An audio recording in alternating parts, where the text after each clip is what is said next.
کو ژوند بدلول غواړئ د کن فیکون دا وظیفه تاسو وکړئ. زندگی به بدل شي. د زندګۍ امتحانات هم الله تعالی ختم کی او د زندګۍ سکون او چین او راحت برته الله تعالی درکی او هر قسم حاجت به الله تعالی پوره کی. لہذا دا وظیفه ډیره اسانه ده او وظیفه ډیره د طاقت او د حکمت نه ډکه وظیفه ده. دا وظیفه تاسو خامخا یو واری په خپل زندګۍ کې وکړئ. السلام علیکم ورحمت الله وبرکاته. ډیرو معزز و محترمو په دین مینو مسلمانانو رونو خویاندو، تاسو به روغ جوړ یې، په صحت کې به یې.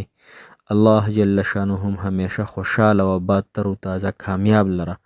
الله تعالی تمام مسافرو د دنیا او د آخرت خوشحالی نصیب کی او الله تعالی تمام مسلمانانو د دنیا او د آخرت حاجتونه پوره کی او خصوص څوک چې زمونږ وظیفې ګوري الله تعالی د هغوی وظیفې قبول کی او الله تعالی د هغوی د زړه مرادونه پوره کی. نن زمونږ انتهایی اسانه وظیفه د کن فیکون وظیفه ده. دا وظیفه الله تعالی په قرآن کې هم ذکر کړې ده او دا وظیفه د ډیرو خلکو د تجربې نه وتلې وظیفه ده. دی وظیفې سره الله تعالی د انسان حاجت پوره کوي. الله تعالی د انسان مقصد اسانوي او دلی محبت هم ورته نصیب کوي. نو چا چې څه هم حاجت وي هغه د خپل حاجت د پاره دا وظیفه خامخا وکړي. وظیفه انتهایی اسانه ده. دا وظیفه به تاسو صرف او صرف 3 ورځې کوئ. پوره یقین او ایمان سره، پوره دهان او توجه سره او پوره د الله تعالی نه په پوره یقین سره چې ان شاء الله د 2 الفاظ سره د کن فیکون وظیفه چې کوم ده د سره به الله تعالی زما حاجت او مقصد پوره کوي. لہذا وظیفې سره ته زو راځي چې وظیفه څرنګه ده، څو وخت به کوو، څه ټیم کې به کوو او څونه تعداد سره به کوو. لومبای خو دا خبره ذهن کې کېږي مسلمانانو چې دا وظیفه به تاسو صرف او صرف 3 ورځې کوئ. صرف 3 ورځې. صحیح شوه. 3 ورځې به کوئ او دا وظیفه به تاسو بهترین وخت د تهجد په وخت کې کو وکړئ شي نو ډیره زیاته به بهتره وي. کو یو انسان تهجد ته نشي پاسېدلی نو بیا د انسان له پکار دی چې دا وظیفه دی د ماسخوتن د مانځه نه پس وکړي.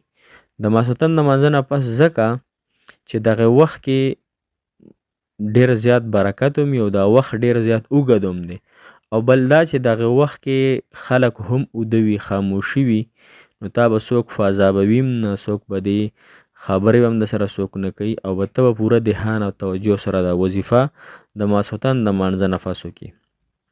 هر کله چې د ماسخوتن مونځ ته وکړي نو هغې نه ماسخوتن مونځ نه پس په 2 رکعته صلات حاجت مونځ وکړي. لومبي رکعت کې به قل یا ایها الکافرون وي، دویم رکعت کې به قل هو الله احد وي. کو چاله قل یا ایها الکافرون نه ورځي په 2 رکعتونو کې دی سورت اخلاص قل هو الله احد سورت وي. هر کله چې دا 2 رکعته صلات حاجت مونځ پوره شي عام ترتیب سره تاسو څرنګه نفل کوئ خو دې کې صرف دا وایي چې 2 رکعته صلات حاجت مونځ کوم. بیا چې دا نفل پوره شي مسلمانانو نو په خپل ځای باندې به کښېنئ، قبلې ته به ستاسو مخ وي، خبرې اترې به د چا سره نه کوئ او پوره توجه او یقین سره به 11 پیرې درود ابراهیمي ووایئ کوم چې موږ په مونځ کې وایو. د هغې نه پس په ښکلې طریقې سره 314 وارې یا الله کن فیکون، یا الله کن فیکون، دا به 314 پیرې په ښکلې طریقې سره په توجه دهان سره دا اوی او ستا دغه ټیم کې خپل حاجت او خپل مقصد چې کوم وي، یا بیماری وي یا مشکل وي یا دلی محبت وي یا د رشتې کاروبار بندش وي، هر قسم چې ستاسو مسله وي دغه ټیم کې به تاسو دغه وظیفې دوران کې دغه سوچ او تصور کوئ چې دا حاجت په الله تعالی زما پوره کوي.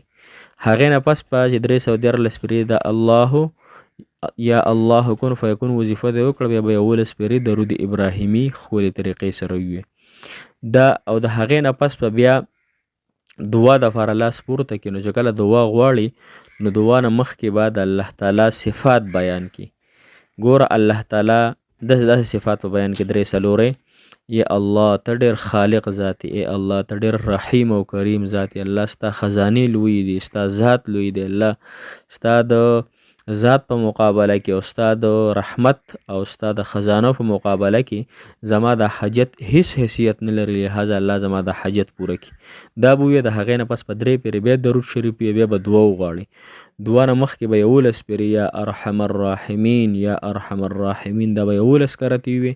د هغې نه پس په دعا وغواړي په ډېره عاجزۍ سره، ډېر پوخ یقین سره چې الله تعالی به زما د حاجت پوره کوي. د هغې نه پس بیا 3 پیرې درود ابراهیمي وي. دا خو د یو ورځ وظیفه شوه. په دویم ورځ چې بیا هر کله تاسو بیا د ماسخوتن مونځ وکئ نو بیا به 2 رکعاته صلات حاجت مونځ وکئ. لومبي رکعت کې به قل یا ایها الکافرون، دویم کې قل هو الله احد کو نه ورځي، سورت اخلاص دواړو کې وایي.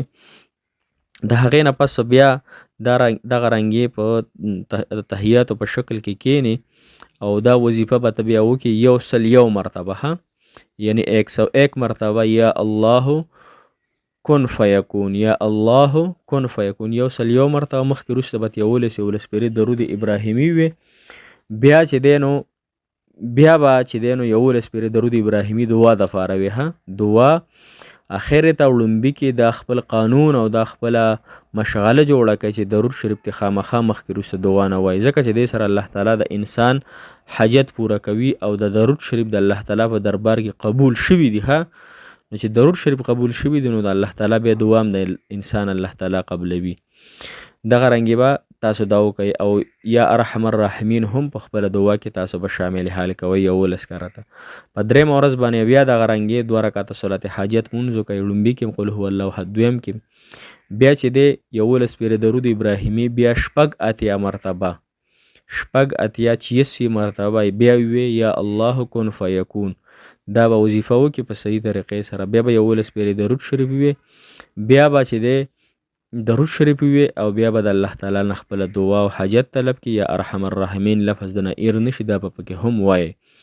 هر کله چې دا 3 ورځې ستاسو دا وظیفه پوره شي، سحر چې بیا ته راپاسې نو ته به سحر چې څنګه راپاسې مونځ به دې کړی، سورت یاسین به ووایې. سورت یاسین نه پس په لږه حلوه خوږ سیز پوخ کې د خپل ګاونډ کره بیا ولېږي چې الله د دې خوړلو په وجه باندې د انسان زړه خوشحالیږي، د انسان طبیعت په هغه مزاج کې دلچسپي راځي او انسان زړه په خوږیږي. الله نو تر دې صدقې د برکته زما زړه خوږ کړي او زما د زړه د حاجت الله تعالی ته پوره کړي ان شاء الله العزیز.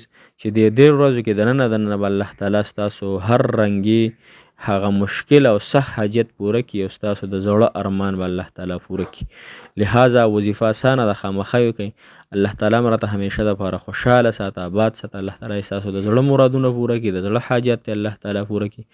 موږ له اجازه راکړئ انشاءالله را روانه ویډیو کې ملاقات کیږي. د لوی الله په امان.